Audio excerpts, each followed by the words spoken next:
5, 4, 3, 2, 1, open your mind. Kembali lagi di studio Maer. Nah, kemarin kita udah bahas part 1 tentang FPI. Dan sekarang hari ini saya akan bahas part 2, yaitu tentang sumpah yang dilakukan Haikal Hasan. Ya, masih bersama abang saya kemarin, Mas Arif. Pagi Mas, Amit Giring ya. Oke. Ya, nih kayak yang saya bilang kemarin nih Mas Arif ya. Ya. Jadi di part 2 ini saya pengen bahas, pengen tahu pendapat jenengan tentang sumpah yang dilakukan Haikal Hasan terkait dengan kematian 6 laskar, Mas. Iya. Nah, jenengan udah baca beritanya, udah lihat videonya? Sudah. Nah, itu menurut Mas Arif gimana tuh bobot sumpahnya? Ya saya juga cukup kaget lah ada orang yang segitunya bersumpah untuk meyakinkan banyak orang tentang mimpinya. Padahal kalau menurut kita sih tidak perlu bersumpah ya. Kita sampaikan aja, misalkan kita bermimpi atau apa. Orang mau percaya alhamdulillah, tidak ya enggak apa-apa kan gitu kan. Kalau harus pakai sumpah itu kan konsekuensinya berat. Menurut agama Islam itu kalau orang sudah bersumpah itu konsekuensinya sangat berat. Apalagi kalau itu tidak benar. Itu akan tergolong salah satu dosa besar. Tapi kalau ini Bang, kalau mimpi bertemu Rasulullah itu pasti yang ketemu sama kita itu Rasulullah. Iya, kalau Pasti memang itu. benar seseorang siapapun dia bermimpi bertemu Rasulullah, jin setan tuh nggak bisa menyerupai Rasul. Jadi itu memang betul-betul Rasulullah kalau benar. Kalau benar, tapi Iya. Siapapun ya. Siapapun. Kalau bermimpi ketemu sama Rasulullah, itu pasti itu Rasulullah. Iya. Bukan setan yang menyerupai, bukan ya? Iya, itu ada hadis yang menyatakan begitu. Tapi kalau yang disampaikan Haikal Hasan sampai bawa sumpah demi Allah saya bertemu Rasulullah dalam mimpi saya. Nah, kalau kayak gitu, Saya melihat ini sumpah politik. Oh, Jadi politik, kok Bang, ada kan kita nggak bisa melihat sesuatu dilepas dari konteksnya. Ini kan dalam rangka Haikal Hasan dan kelompoknya, dalam hal ini FPI, bagaimana bisa mendapat dukungan dari publik. Nah, saya melihat konteks dari sumpah ini upaya dari elit FPI untuk mendapatkan dukungan luas dari publik. Jadi ini politik karena dukungan itu kan politis. Berarti tentang benar atau enggaknya nih ya, itu yang tahu Haikal Hasan sendiri Bang ya. Iya, Kita nggak bisa menjudge itu benar itu salah ya Pak. Gimana cara membuktikan mimpi? Apa Haikal ada Hasan alat yang tahu, deteksi mimpi kan? Nggak ada. Oke.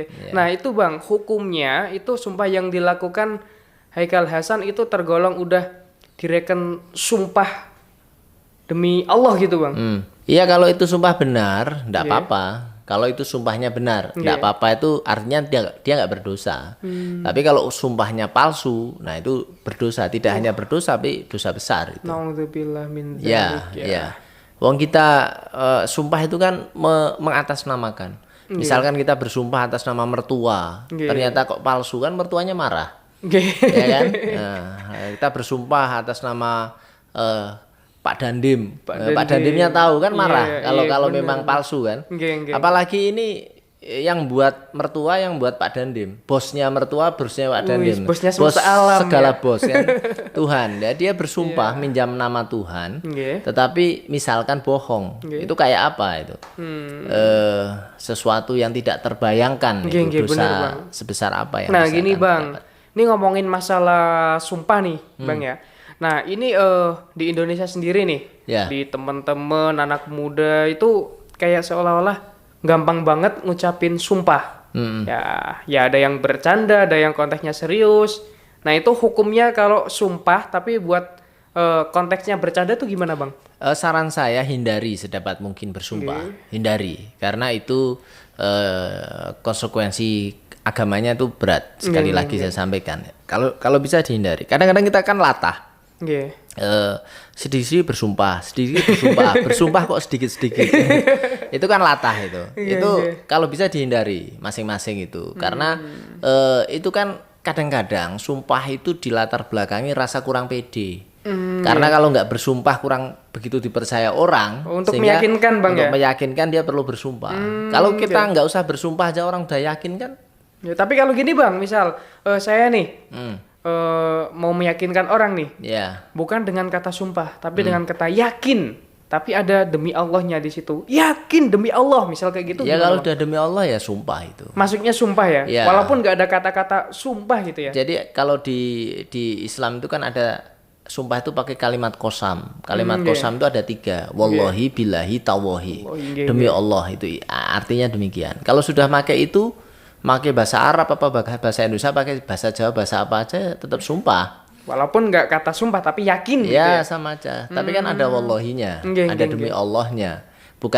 Bukan yakinnya yang kita tapi nilai. Kalau saya bilang sumpah tapi nggak ada demi Allahnya, nah itu bobotnya seberapa bang? Nah itu masih debatable. Kalau saya sih melihatnya letterlock aja. Itu mbak nama Tuhan nggak gitu aja.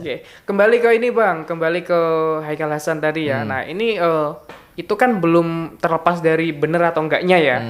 Itu kalau kita misalkan itu nggak bener, palsu gitu ya. Nah itu kalau kita ikut menge-share-nya, itu kayak kita mendapat royalti dosa, cipratan dosa nggak? Jadi gini, dalam bermedsos kita perlu bijaksana ya. Apalagi misalkan sebelum kita nge-share kita yakini dulu ini benar. Karena kalau kita masih ragu, apalagi untuk membuktikan kebenarannya juga tidak ada parameter yang jelas, ya saran saya jangan di-share.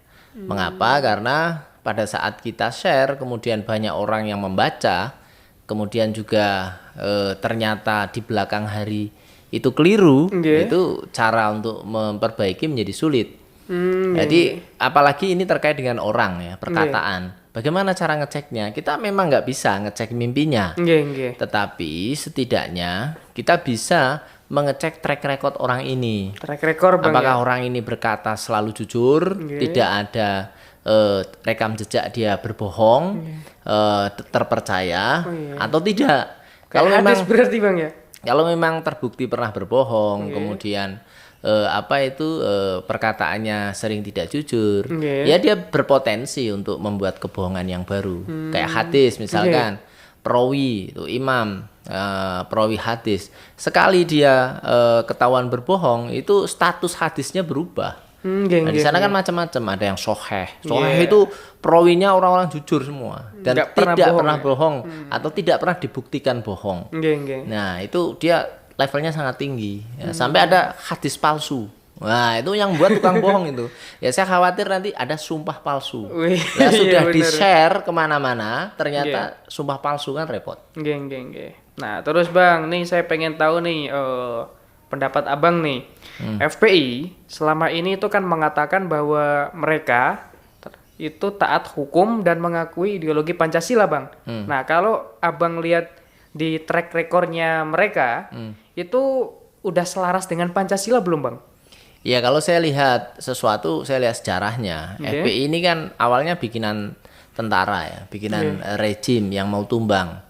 Waktu itu kan tahun 98 Pak Harto ya. Pak Harto pada saat mau turun, kemudian mengangkat Habibie sebagai presiden, itu tentara bikin laskar, namanya Pam Swakarsa. Itu yang kemudian menjadi FPI. Nah, bagaimana sepak terjangnya? Cikal bakalnya, Bang? Iya, itu Pam Swakarsa yang bikin Wiranto dan teman-temannya. Nah, jadi kalau sekarang FPI melakukan ini, melakukan itu, saya sebenarnya agak males ngomentari FPI-nya. Saya ingin itu jangan saya tanyain Wiranto toh yang bikin. Dia yang harus tanggung jawab itu. Masa dia buat lalu kemudian tidak tanggung jawab atas apa yang dia buat kan? Nah, kalau apakah FPI itu Pancasilais atau tidak, dilihat dari awal muasal dia dibentuk sudah nggak Pancasilais. Wong dia dibentuk untuk menghadang masyarakat pro demokrasi, dia dibuat untuk menghadapi mahasiswa di lapangan. Nah terus gini bang, ini kan di era sekarang ini bang ya, itu kan sosmed, itu kan udah nggak terbendung bang, walaupun ada UU ITE di situ. Nah itu sikap masyarakat nih, sebaiknya gimana menghadapi berita-berita yang kita dapat dari sosial media yang belum tentu dari mana nih asal usulnya nih berita gitu bang? Ya, saya ini koreksi ke dua sisi ya. Koreksi ke rakyat, koreksi ke pemerintah. Koreksi ke rakyat ya kita lebih cerdas lah untuk membuat konten, lebih bijaksana karena sosial media itu ranah publik, bukan ranah privat. Pada saat kita udah share, maka semua orang akan akan membaca itu. Jadi lebih bijaksana. Rekam jejak digital Bang. Iya, itu sekarang konon orang mau melamar pekerjaan akan dilihat track recordnya, tidak hanya dari kurikulum vitae yang dia buat, tapi juga rekam jejak digitalnya. Status-status unggahan-unggahannya itu akan dibaca itu. Berarti harus hati-hati banget ya. Kan kasihan orang mau melamar pekerjaan semua sudah terpenuhi gara-gara pernah nge-tweet atau pernah bikin status apa yang kacau di masa lalu. Dia gagal mendapatkan pekerjaan. Jadi harus hati-hati banget Bang ya. Nah gitu kemudian, teman-teman. Kemudian di ranah pemerintah juga harus hati-hati. Janganlah karena undang-undang UU ITE ini kemudian pemerintah tidak adil. Artinya begini, ini kan undang-undang karet nih, bisa ditarik dari Sabang sampai Merauke, bisa digunakan menurut selera yang berkuasa ya. Jangan kemudian mereka yang ada di luar lingkaran pemerintahan, oposisi dijerat dengan UU ITE. Sementara teman-temannya, orang-orang yang pro pemerintahan, meskipun jelas menyebar hoax, tapi tidak dijerat oleh UU ITE. Ini akan menyebabkan adanya diskriminasi juga. Oke, terakhir Bang sebelum kita tutup nih Bang. Ya. Ada kata-kata yang mau disampaikan ke ini nih pengguna sosmed di seluruh dunia nih.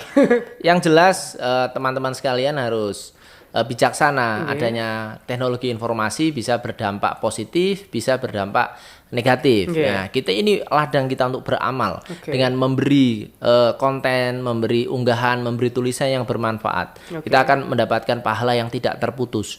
Tapi pada saat yang kita share itu kemudian hal-hal yang bersifat merusak, kebohongan, memecah belah, mengadu domba, itu akan menyebabkan kerusakan yang kita nggak bisa menanggung baik di dunia maupun di akhirat. Karenanya sebelum kita melakukan sharing, kita saring terlebih dahulu. Jadi saring sebelum sharing. Saring sebelum sharing. Oke, luar biasa bijak nih. Nice quotes Bang. Oke, cukup Bang ya. Oke, makasih banyak Bang ya. Terima kasih. Ini ada sedikit bingkisan Bang, kenang-kenangan dari Studio Mayer nih. Abang ada channel YouTube juga ya? Ada. Channelnya apa Bang? Oh ya, teman-teman sekalian, selain channel Studio Mayer yang keren ini, makasih Bang. Aku juga punya, namanya Abdul Arif TV. Abdul Arif TV. Silahkan dikunjungi juga. Di sana ada soal obrolan seperti ini, ada yang masalah peternakan, pertanian, ya kita share lah. Insya Allah semuanya bermanfaat. Ya, makasih banyak Bang ya. Udah mau mampir di Studio Mayer ya. Oke teman-teman, cukup itu pendapat Mas Abang Arif ya kan tentang masalah sumpah dan masalah Haikal Hasan. Kalau ada yang mau ditanyakan, tuh kalian bisa tulis di kolom komentar. Jangan lupa subscribe channel Studio Mayer dan juga channelnya Abdul Arif TV. Abdul Arif TV. Oke, cukup. Stay here, Studio Mayer. Oke, Bang, makasih ya.